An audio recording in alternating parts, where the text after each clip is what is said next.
आपने परमाणु नाम सुना ही होगा। अगर ये नहीं होते तो दुनिया में कुछ भी नहीं होता। दुनिया में ना तो आप होते, ना हम होते और ना ये संसार होता। अब आप कैसे कहोगे कि सर आप जो कह रहे हो वो सत्य है? तो आपने कभी यह नाम सुना है किसी का? परम सुख, परम आनंद। परमानंद बोल दो। अभी बाबा जी कितने फेमस हैं, प्रेमानंद। ठीक है, बहुत अच्छे बाबा हैं, बहुत अच्छे बाबा, उनको सुना करो आप, प्रेमानंद।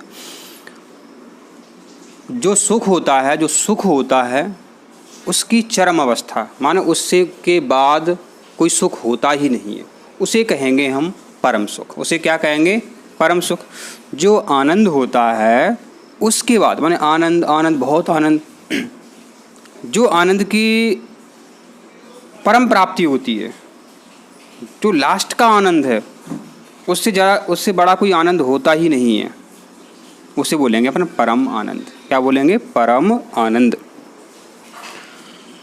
परम सुख, परम आनंद। अब आपको जानकारी समझ में आएगी, पूरी जानकारी। ये हमने लिख दिया परमाणु। परमाणु, इसमें अणु शब्द छिपा हुआ है,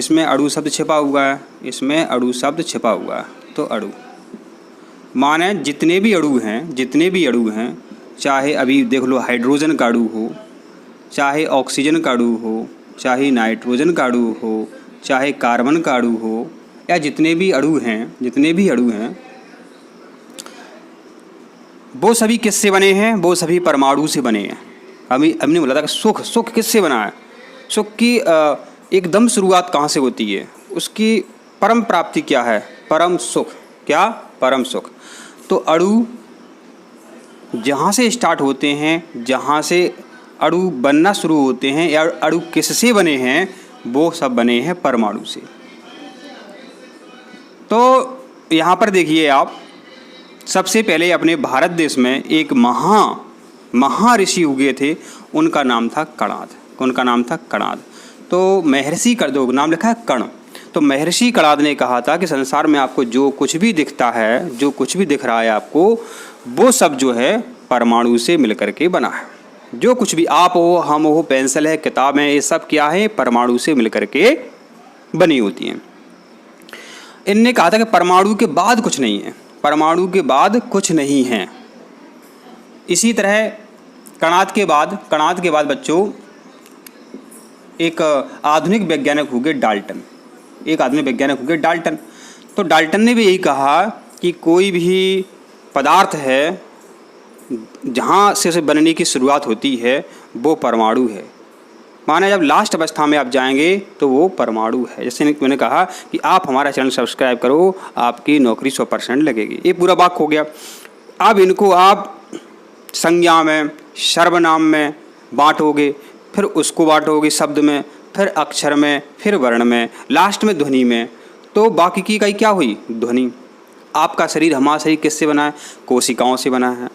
इसलिए डॉक्टर के पास जाते हैं तो डॉक्टर सबसे पहले कोशिकाएं चेक करता है कि आपकी समस्या कहाँ है, जो शुरुआत होती है। मकान किससे बना है? ईंटों से बना है। फेफड़े किससे बने हैं? एल्वियोलाई से बने हैं। किडनी किससे बनी है? नेफ्रॉन से बनी है। और अपने तंत्र सोचने का, वो किससे बना है? न्यूरॉन से बना है। माने जहाँ से इसकी शुरुआत, जैसे अपने गणित में देखा होगा, जो अंक होते हैं आपके 100 तक गिनती है, अनंत गिनती है, लेकिन शुरुआत तो 1 से होती है, 1 2 3। तो इसकी इकाई क्या है? ये क्या है? इकाई है। माने जहाँ से शुरुआत होती है उसको अपन इकाई कहते हैं। तो कणाद और डाल्टन वैज्ञानिक ने ये माना कि कोई भी पदार्थ है बच्चों, कोई भी पदार्थ है, उसकी इकाई जो है परमाणु होती है। लेकिन आधुनिक वैज्ञानिकों ने बता दिया कि परमाणु भी 3 मूल कणों से मिलकर के बने हैं। कौन कौन से हैं वो मूल कण आपके? एक इलेक्ट्रॉन है, एक प्रोटॉन है, और एक आपका न्यूट्रॉन है। ये हमने लिख दिया शून्य। ठीक है। तो हमने क्या कहा आपको कि आधुनिक वैज्ञानिकों ने बताया कि परमाणु भी 3 मूल कणों से मिलकर के बना है। 3 मूल कणों से मिलकर के बना है परमाणु। ये बात कई वैज्ञानिकों ने प्रयोग की है। एक वैज्ञानिक का नाम हम आपको बता दे रहे हैं, रदरफोर्ड। कौन? रदरफोर्ड। इन्होंने अल्फा कण प्रकीर्णन प्रयोग किया गया था सोने की पतली पन्नी पर। सोने की पतली पन्नी थी, ठीक है, सोने की पतली पन्नी थी, उस पर प्रयोग करके ये खोज की थी। तो आप इतना क्या समझ गए? अब हम परिभाषा जानते हैं, परमाणु की परिभाषा क्या है। परमाणु की परिभाषा जो कि हमेशा पूछी जाती है, हमेशा पूछी जाती है। इसके आगे और समझ लो, जिससे आपको आसानी रहेगी चीज़ों को समझने में। अब आप ही बताओ, अणु हैं, आपने एक शब्द सुना होगा यौगिक। यौगिक की परिभाषा भी याद की हुई विज्ञान में। हाइड्रोजन और ऑक्सीजन है ये। देखो, सबसे पहले इलेक्ट्रॉन, प्रोटॉन, न्यूट्रॉन हैं, यह मिले तो परमाणु बना। परमाणु से क्या बना? अणु बना। परमाणु से अणु बना। सीखना है आपको, परीक्षा में सभी प्रश्न आपके फंसेंगे, ये पता है हमें। अणु जैसे कि हाइड्रोजन का अणु, ऑक्सीजन का अणु, नाइट्रोजन का अणु, कार्बन का अणु, और भी सारे अणु हो सकते हैं। फ्लोरीन है, आयोडीन है, कितने भी हो सकते हैं आपके, ठीक है। तो हाइड्रोजन ऑक्सीजन मिल जाएंगे तो बच्चों क्या बनेगा? H2 बनेगा, पानी बनेगा। अगर नाइट्रोजन और हाइड्रोजन मिल जाएंगे तो अमोनिया। इस तरीके से जो है हजारों लाखों प्रकार के आपको उदाहरण देखने को मिलेंगे। ये सब यौगिक हैं। ये सब क्या है? यौगिक हैं। और यहाँ पर भी आप समझिए, परमाणु है। कई बार ऐसा होता है कि कई भेद ऐसे होते हैं जो समझ नहीं पाते हैं अपन, सूक्ष्म अंतर होता है। जैसे कि परमाणु कहो या तत्व कहो, यहाँ पर इनके उदाहरण भी हम बता रहे हैं आपको। हाइड्रोजन, ऑक्सीजन, इस तरीके से लिखा है तो इनको आप परमाणु या तत्व कहेंगे, ठीक है। अणु, अब पूछा जाए कि अणु किससे बने होते हैं? अणु परमाणु से बने होते हैं। 2 या 2 से अधिक परमाणुओं के मिलने से बने पदार्थ को अणु कहते हैं। क्योंकि ये परमाणु हैं, ये आपस में मिले, इनसे ही क्या बना? अणु। 2 या 2 से अधिक परमाणुओं से अणु बनता है, ये सीख गए। अब 2 या 2 से अधिक अणु के मिलने से, 2 या 2 से अधिक अणुओं के निश्चित अनुपात में मिलने से, 2 या 2 से अधिक अणुओं के निश्चित अनुपात में मिलने से यौगिक बनता है। ये यौगिक की परिभाषा। इनका नाम यौगिक क्यों रखा है? सूत्र हैं, सल्फ्यूरिक अम्ल है, जितने भी सूत्र हैं, ग्लूकोज है, C6H12O6, सभी सूत्र आप देख रहे होंगे, सब यौगिक हैं। क्योंकि कहीं ना कहीं 2 या 2 से अधिक अणुओं के मिलने से वो बने हैं। अब ऐसे पानी बन गया, आप पानी रख दीजिए, कुछ समय के लिए पानी धर दीजिए, तो उसमें क्या है? सूक्ष्म जीव पैदा हो जाते हैं। उनमें क्या है बच्चों? उनमें बच्चों क्या है? सूक्ष्म जीव पैदा हो जाते हैं। तो हम ये मानते हैं कि जीवन की उत्पत्ति पानी में हुई। तो पहले पानी बन गया, पानी में फिर क्या है? सेल बनी, कोशिकाएँ बनी। कोशिकाएँ 2 होती हैं मुख्यतः। एक होती है आपकी प्रोकैरियोटिक, एक होती है आपकी प्रोकैरियोटिक, एक होती है आपकी यूकैरियोटिक, ठीक है। जब कोशिकाएँ बन जाती हैं तो बच्चों आपको पता है कोशिकाओं से ही बनता है ऊतक। कोशिकाओं से क्या बनता है? ऊतक बनता है। कोशिकाओं से ही बच्चों क्या बनता है? ऊतक। क्या बनता है? ऊतक। कोशिकाओं से बच्चों क्या बनता है? ऊतक, जिसको हम टिश्यू कहते हैं। जब बहुत सारे ऊतक आपस में मिल जाते हैं बच्चों तो क्या बनता है? कोई भी एक अंग बन जाता है। बहुत सारे अंग बन जाएंगे, हाथ पैर ये सब बन जाएंगे, तो बच्चों को क्या कहलाएगा? शरीर कहलाएगा। तो इस प्रकार से हम ही बनेगा। तो हमारे बनने में केमिस्ट्री का भी योगदान है, फिजिक्स का भी योगदान है, साइंस का भी, सभी विषयों का अपने बनने में योगदान है। तो यहाँ पर आपको दिख रहा है, ऐसी हम आशा करते हैं। नहीं दिख रहा है। हमने मोबाइल बैलेंस करने की कोशिश की तो बैलेंस नहीं हो रहा है, तो हमने बगल से लिख दिया। तो हमें दिख रहे थे कि कोशिकाएं जो हैं, एक जैसी कोशिकाओं का समूह, जब एक जैसी कोशिकाएं मिल जाती हैं तो ऊतक बनाती हैं। ऊतक से बनता है अंग। क्या बनता है? अंग, ऑर्गन बनता है। कोशिका मिलकर के ऊतक बनाती हैं, ऊतक से अंग बनता है, और बहुत सारे अंग हों तो शरीर बन जाता है। बहुत सारे अंग हों तो बच्चों शरीर बन जाता है। क्या बन जाता है? शरीर बन जाता है। बहुत सारे अंग हों तो शरीर बन जाता है आपका। ये आप जान गए, आप हो, हम हो, सभी। तो देखिए यहाँ पर परमाणु के बाद जो भी कुछ दिख रहा है आपको, ये सब क्या है बच्चों? पदार्थ हैं। क्या है? पदार्थ की परिभाषा भी अपन बताते हैं। कई बच्चे कहेंगे सर हमें ये पता नहीं पदार्थ क्या होता है। सही बात है, कई लोग कहेंगे कि पदार्थ का पता नहीं। पहले पदार्थ की परिभाषा समझते हैं, फिर परमाणु की समझेंगे। परिभाषा, क्योंकि जो परमाणु की परिभाषा है बच्चों, जो परमाणु की परिभाषा है वो क्या है? पदार्थ का सूक्ष्मतम कण जो स्वतंत्र अवस्था में नहीं पाया जाता। पदार्थ का सूक्ष्मतम कण, अब पदार्थ ही पता नहीं तो परिभाषा कैसे याद होगी? पदार्थ का सूक्ष्मतम कण, पदार्थ का छोटे से छोटा कण जो स्वतंत्र अवस्था में नहीं पाया जाता है लेकिन रासायनिक क्रिया में भाग लेता है, परमाणु कहलाता। तो पदार्थ तो पता होना चाहिए आपको। तो जो वस्तु जगह घेरती है और जिसमें द्रव्यमान होता है उसे पदार्थ कहते हैं। ये आपको याद करना पड़ेगा, नहीं आप आंसर नहीं निकाल सकते, क्योंकि हजारों लाखों पदार्थ हैं। कहाँ तक याद करोगे पदार्थ? जैसे कि संधियाँ हैं हिंदी में, अलंकार, कहाँ तक याद करोगे? इनकी भी ट्रिक्स होती हैं, उनसे आप 1 लाख उदाहरण याद कर सकते हो उन ट्रिक्स से। तो आपको याद रखना पड़ेगा जगह और द्रव्यमान। जैसे कि हम बात कर रहे हैं, अभी आप पेंसिल से लिख रहे हो, वो पदार्थ है। ये बोर्ड है आपका, ये बोर्ड है, ये किससे बना है? कार्बन से बना है, तो ये बोर्ड भी पदार्थ है। मोबाइल भी आपका पदार्थ है, आप भी पदार्थ हो, हम भी पदार्थ हैं। और अभी आपको गर्मी लग रही है, पंखा चल रहा है, आपको जो फिर हवा भी लग रही है आपको, हवा क्या है? पदार्थ है। अब बच्चों क्या हवा में और प्रकाश में अंतर नहीं कर पाते हैं, तो बच्चे बता नहीं पाते हैं कि प्रकाश पदार्थ है या नहीं है, हवा पदार्थ है या नहीं है। क्योंकि देखो टेबल, पेंसिल, कुर्सी दिख रही है तो आपने कह दिया पदार्थ है। अब हवा आपको दिख नहीं रही है लेकिन आपको उसका आभास हो रहा है। हवा पदार्थ है या नहीं समझो। जो साइकिल का ट्यूब होता है या आप बर्थडे में गुब्बारे फुलाते हो, उसमें हवा भरते जाते हो तो वो फट जाता है, क्योंकि हवा अंदर आप भेज रहे हो तो हवा जगह घेर रही है, और हवा भेजोगे अब जगह घेर रही है तो जगह नहीं है, तो क्या है? वो बाहर निकलने का प्रयास करेगी तो गुब्बारा फट जाता है, साइकिल फट जाएगी, वो साइकिल का ट्यूब फट जाता है। तो माने ये क्लियर हो गया कि हवा पदार्थ है। अब बात करते हैं प्रकाश के बारे में। यहाँ बच्चे कन्फ्यूज हो जाते हैं।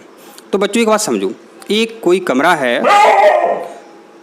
कमरे में आपने एक हैलोजन जला दिया, एक बड़ी LED लगा दी, उससे प्रकाश हो रहा है। क्या आप 10 LED या 10 हैलोजन लगा देते हो तो उस प्रकाश से क्या कमरा फट जाता है? कमरा नहीं फटेगा, माने प्रकाश पदार्थ नहीं है। अब बात करते हैं द्रव्यमान के बारे में। तो यहाँ पर आप बात समझो बच्चों, पदार्थ को अपन द्रव्य भी कहते हैं, पदार्थ को अपन द्रव्य भी कहते हैं, ठीक है।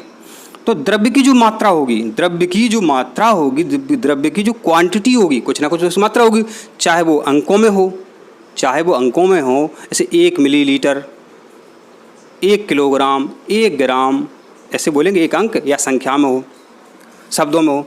तो द्रव्य की कुछ ना कुछ मात्रा होगी, वो उसका होता है द्रव्यमान, उसका होता है द्रव्यमान। तो जो हवा है, हवा में द्रव्यमान होता है, हवा में भार होता है, हवा में वजन होता है। कोई आपके पास गुब्बारा है, उसको पहले तोलो और हवा भरने के बाद तोलो, आपको अंतर दिख जाएगा। जो सोने की दुकान होती है, वो छोटी छोटी मशीनें होती है, डिजिटल वेट मशीन होती है, उसको आप ऐसे फूकोगे तो उस हवा का भी वजन आ जाएगा। तो हवा का अपने ऊपर बहुत दबाव भी है, ये भी आपने सुना होगा, क्योंकि हवा में वजन होता है, द्रव्यमान होता है। लेकिन आप यही प्रयोग करें, सोने की दुकान पे आप गए और वो रखा हुआ है, मशीन होती है डिजिटल वेट, लाइट चली गई, उसमें वजन दिख रहा है, अब लाइट आ गई, प्रकाश हो गया कमरे में, क्या उसमें कुछ वजन दिखने लगेगा? क्योंकि प्रकाश पड़ेगा उस मशीन पर, डिजिटल वेट मशीन पर, नहीं, कुछ अंतर नहीं आएगा। तो प्रकाश में कहाँ दिख रहा है आपको कि वजन है? तो प्रकाश पदार्थ नहीं होता है, यह आपको ध्यान रखना है। तो पदार्थ की परिभाषा हमने आपको बता दी। अब हम बताते हैं आपको परमाणु की परिभाषा। क्या बताते हैं? परमाणु की परिभाषा।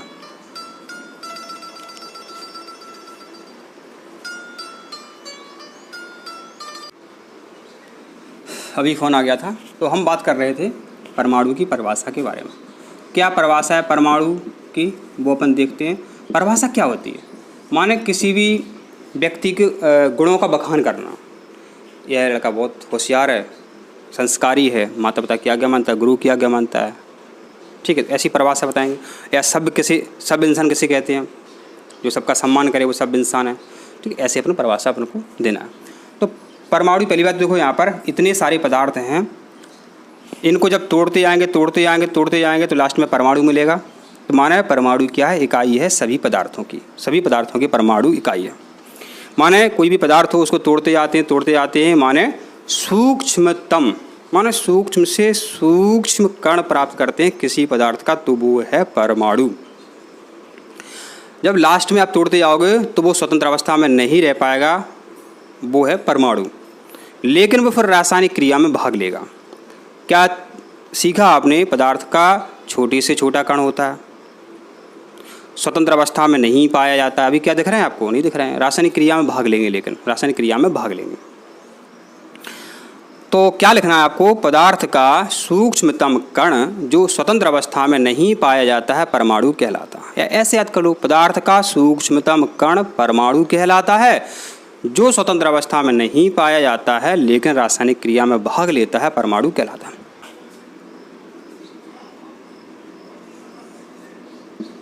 प्रोटॉन, न्यूट्रॉन, ठीक है। तो ये इलेक्ट्रॉन है आपके। तो ये इसमें प्राण है। क्या है? प्राण। प्राण जानते हो? अपने जो प्राण होते हैं वो प्राण। तो नाभि में क्या है? प्राण है। नाभि में प्राण है। तो ये पूछा जाएगा कि किसी भी परमाणु के नाभिक में कौन कौन से कण होते हैं, कौन कौन से कण होते हैं। तो देखिए आप यहाँ पर आपको याद क्या रहेगा? प्राण। सर बोल रहे थे प्राण प्राण प्राण प्राण। तो प्राण से अपन याद रख लेना बच्चों प्रोटॉन। क्या याद रख लेना? प्रोटॉन। तो नाभिक में प्रोटॉन होते हैं, ना से न्यूट्रॉन, ना से न्यूट्रॉन। तो बताओ आप इतना याद हमारे लिए नहीं कर सकते हो कि परमाणु के नाभिक में प्रोटॉन और न्यूट्रॉन होते हैं। प्रोटॉन और न्यूट्रॉन होते हैं परमाणु के नाभिक में। प्राण, ठीक है। और इसके चारों ओर जो है इलेक्ट्रॉन चक्कर लगाते हैं। इसके चारों ओर क्या करते हैं? इलेक्ट्रॉन चक्कर लगाते हैं। चारों ओर इलेक्ट्रॉन जो है बच्चों चक्कर लगाते हैं। ये आपने ने सीख लिया, यहाँ पर सीख लिया। अब देखिए यहाँ पर कोशिश करते हैं, यहाँ पर आपको दिख जाए, इनकी खोज वगैरह जानेंगे अपन अभी। तो यहाँ सामने भी कर सकते हैं, कोई दिक्कत नहीं है। देखो प्रोटॉन है जो बच्चों, प्रोटॉन को अपन P से दर्शाते हैं और इस पर धन आवेश रहता है प्रोटॉन पे। न्यूट्रॉन को बच्चों अपन N से दर्शाते हैं, इस पर कुछ भी आवेश नहीं होता है, इसको अपन जीरो आवेश बोलते हैं। और जो इलेक्ट्रॉन है बच्चों, इसको अपन E से दर्शाते हैं और इस पर ऋण आवेश होता है। ये अपन को सीखना पड़ेगा। कितनी सरल चीज़ है। प्रोटॉन को P से दर्शाते हैं, न्यूट्रॉन को N से और इलेक्ट्रॉन को E से दर्शाते हैं। इनकी खोज पूछी जाएगी, पूछी जाएगी। तो इसके लिए क्या है बच्चों? ईंटें रखी हुई हैं। क्या है? ईंटें रखी हुई हैं। तो यहाँ पर देखना आप, यहाँ पर दिख रहा है, बिल्कुल दिख रहा है बच्चों। ईंटें रखी हैं, ईंट रखी हुई हैं, ठीक है। ईंट पर पग, ईंट पर पग, यहाँ से लिख दे रहे, ईंट पर पग नाचे। ईंट पर पग नाचे। ईंटें हैं और आप नाच रहे हो। किससे नाच रहे हो? पग से। पग माने होते हैं पैर, पग माने होते हैं बच्चों पैर। ईंट पर पग नाचे। इतना याद कर सकते हो? इतना आप याद कर सकते हो? आप इतना याद कर सकते हो? हमारे लिए याद कर लेना आप। ईंट पर पग नाचे, वेरी वेरी मोस्ट। ईंट पर, तो ई से अपन क्या याद करेंगे कि जो बच्चों इलेक्ट्रॉन है, जो आपका क्या है, जो आपका इलेक्ट्रॉन है, इसकी खोज किसने की थी? टॉमसन ने। टॉमसन को थॉमसन भी बोलते हैं और टॉमसन भी बोलते हैं, दोनों ही आप बोल सकते हो, टॉमसन या थॉमसन। ईंट, इलेक्ट्रॉन, टॉमसन। पर से क्या? पर से अपन सीख सकते हैं जो प्रोटॉन है इसकी खोज किसने की थी? रदरफोर्ड ने। प्रोटॉन की खोज की थी रदरफोर्ड ने। यहाँ बहुत इंपॉर्टेंट है, वो हम बताना चाहते हैं। क्या इंपॉर्टेंट? क्या इंपॉर्टेंट? पग क्यों लिखा? कई किताबें कहती हैं प्रोटॉन की खोज रदरफोर्ड ने की थी, कई किताबें कहती हैं प्रोटॉन की खोज गोल्डस्टीन ने की थी। कई किताबें कहती हैं प्रोटॉन की खोज गोल्डस्टीन ने की थी, कई किताबें ये कहती हैं।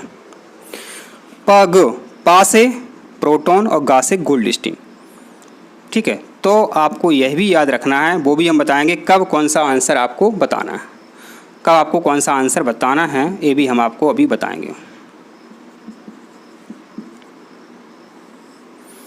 नाचे, तो न्यूट्रॉन, क्या?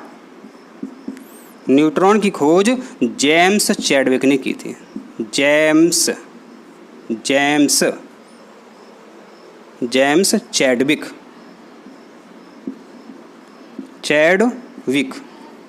James Chadwick.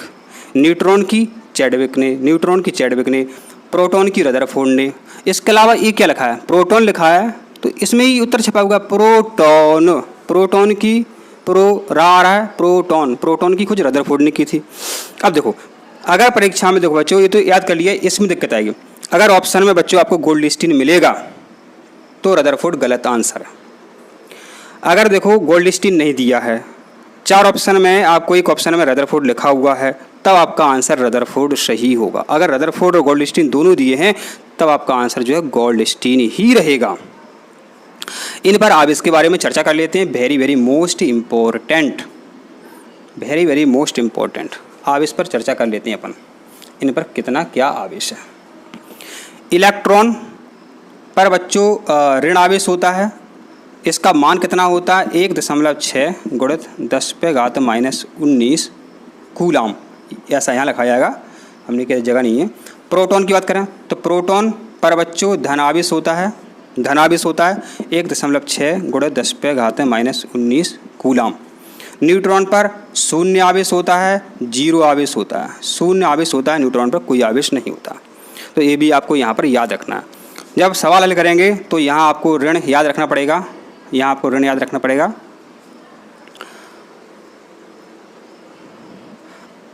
अब परीक्षा में और क्या आता है वो अपन देख लेते हैं। बच्चों परीक्षा में यहाँ ये पूछा जाता है आपसे रदरफोर्ड के बारे में। तो रदरफोर्ड ने बच्चों क्या है, एक तो प्रोटॉन हो गया आपका, ठीक है, एक आपका हो गया नाभिक, और एक हो गया आपका नाइट्रोजन। परीक्षा में आपका पूछा गया है, इसलिए हमने बताने की आपको ज़रूरत समझी। तो